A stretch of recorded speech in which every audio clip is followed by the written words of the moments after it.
What is happening, guys? Welcome back to another video here at Wicked Garage. In front of me we have the design for the flatbed utility build, and yeah, before we get into it, make sure you hit that subscribe button. It helps me out a lot. Like, comment, share. Appreciate everybody that supports me and watches my channel. So let's get right into it. In front of me we have the bed design essentially, and some people asked in the last video exactly how I do my drawings and designs and such.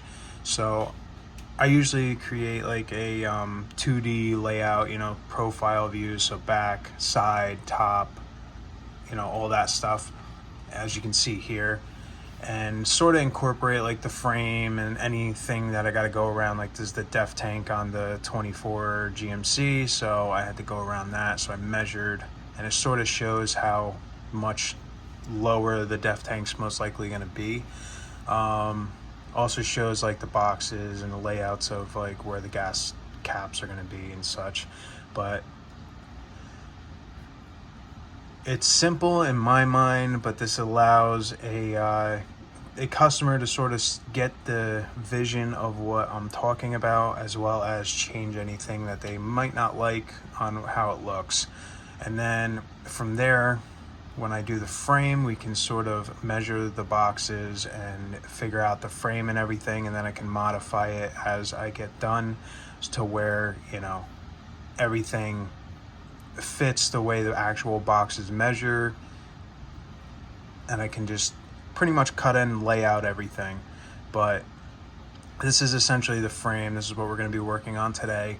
So we got the 4-inch channel going down this way, long ways, which I went out and double checked the measurements. We're going to do about 114 inches from the front of the bed to the back. We're going to have to do a little bit bigger of a gap because of the vents that stick out of the back for the cab.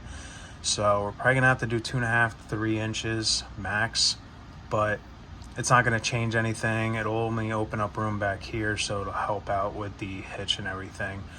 But other than that, I mean, after we do this, I can pretty much split everything up as you see here and measure everything out, and then get the angles and the bends and all that stuff. So this is easiest for me. This is what I know. I did this for 4 years in high school, so it's ingrained in my head. It's very simple for me to draw this real quick.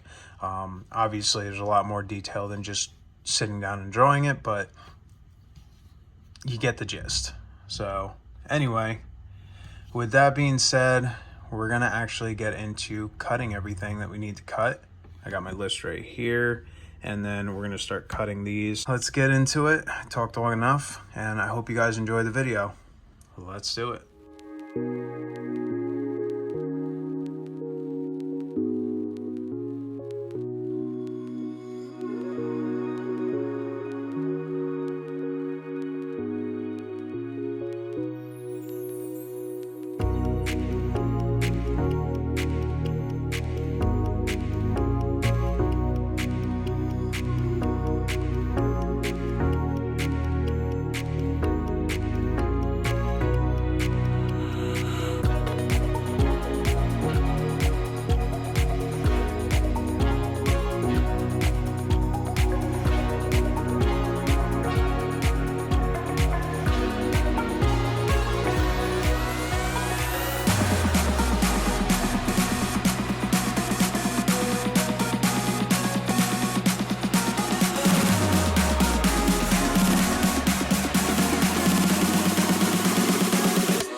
All right, guys, so you see me make some of these like mounting frames, I'll call them. I usually only use 4 tubes going down for the structure, and then I'm able to bolt them to the actual frame. Well, means this is a 2024. There's a lot more electronics, and also since there's 2 gas tanks, or yeah, I say gas, but it's a diesel, so 2 diesel tanks, and the def, it makes it a lot harder for me to get in there and actually, mount down on the body. So what I'm going to do is pretty simple. You see right here, this is the pretty much the setup. The back is going to be sitting back here where it needs to sit. And then once this is all on, I'm going to tack a plate that goes down and mounts to these OEM holes right there. Obviously, we're going to probably use about 3/8 inch plate going down, probably 4 inches wide, so we can get a nice weld on the backside and, fish plate it up to the 4-inch channel, and then drop it down to where the hitch is going to be. And pretty much that'll lock the back in. In the front, what we're going to do is this is just going to be pretty much like support to sit down, anything heavy. But up here, you can see there's 2 bolts on each side of the frame. We're going to take a piece of 4x4 channel. I'm going to drill out the holes. I got everything marked. Once everything's drilled out, we'll weld it to here. Do about a 5-inch plate, and then that way we can get through on the front. You can see there's a giant gap there, and bolt everything down. Over here, there's no really way to get up in here to really mount anything or bolt through like I normally do through these tubes. So we're going to fish plate this as well, go up onto the 4-inch channel, down through, and then mount it to this piece right here.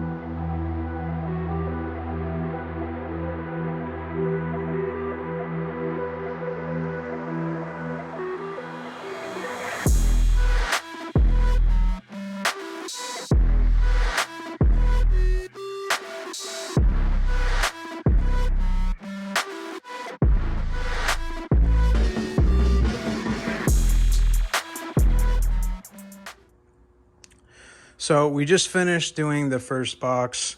You actually see me just like sort of mock everything up, and then I pulled it away. I finished the welds on the inside of this channel, and then pretty much just put this in place, level it all out to the frame of the bed.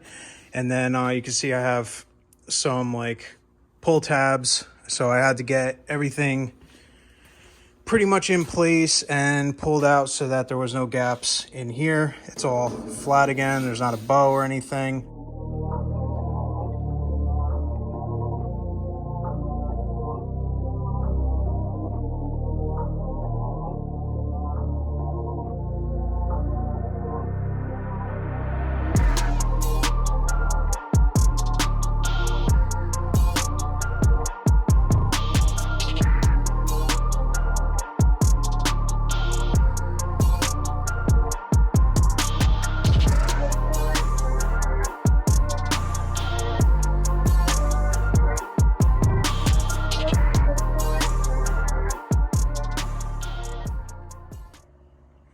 All right, guys, we got the front 2 boxes welded in place. Might have to move these a little bit up to level everything out, but essentially everything is pretty good. There's some gaps that I have to modify, obviously, so we're going to trim what we need to. Like I said, custom fabrication, you're going to be trimming and modifying things. Doesn't matter how good you're at it. Sort of always have that, if it fits the first time and everything goes correct, something's wrong. Sometimes there isn't. Sometimes you get really like perfect with everything that you do, but it's just nothing's perfect in this world. Everything is going to be a little bit off and make things a little bit out of place or out of square. So that's just how it is. But yeah, you can see how massive these boxes are. They're looking good. Didn't weld the back ones on yet. Like I said, we're going to clean everything up, get everything situated. I'm also going to be doing the gooseneck in the morning and make sure this is all pretty much set where it needs to be. But as soon as this is welded to here, welded to the frame, and everything's sort of welded together, it's going to stiffen everything up on the floor, on the bed itself, and really like dial in the strength of this bed. You can most definitely see that it is coming together. Like I said, it's going to come together fast as it goes, but there is little hiccups here and there. I did put this on. There's not really much, like I said, to mount to because there's so much electronic modules and fuel lines and whatever else they have in there, computers, evap systems. It's insane. They don't make anything easy anymore. So, you just got to adapt to the situation. But other than that, we'll come in tomorrow, get everything else situated. That'll be in the next video. And if you haven't already, make sure you hit that subscribe button. But thank you for watching this episode. I know it's been a little lackluster, but you're going to want to stay tuned for the next episode. I'll see you then. Peace out.